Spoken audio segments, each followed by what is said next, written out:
Quels sont pour moi les 3 meilleurs conseils d'épargne?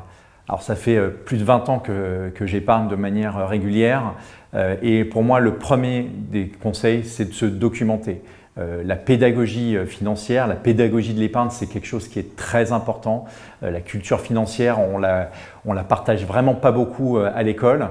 Néanmoins, c'est très important de se cultiver, d'aller sur des blogs, de télécharger des guides, de regarder des fiches autour de l'épargne. Il y a plein de sites internet qui vous le proposent. Nous aussi, on est très convaincus et très militants par rapport à ça. Et ça va vous permettre de connaître et d'avoir des notions. Ça, c'est vraiment le premier point qui me paraît très important. Le deuxième, c'est au niveau de l'épargne régulière, l'épargne mensuelle. On en a fait un site internet, épargne mensuelle. Vous voyez qu'on a vraiment les convictions au fond de nous.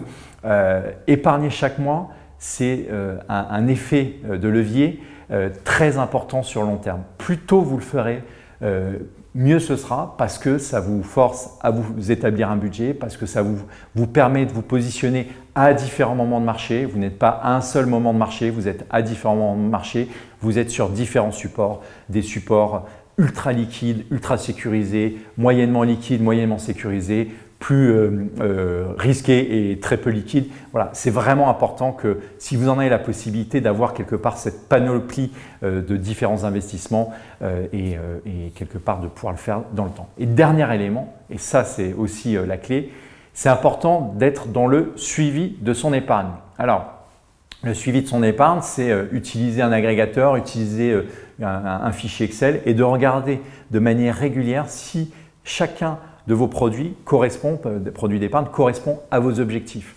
Et ça va vous permettre d'être mobile dans votre épargne parce que c'est important d'être mobile dans l'épargne. Par moment, il faut savoir arbitrer, par moment, il faut savoir réinvestir.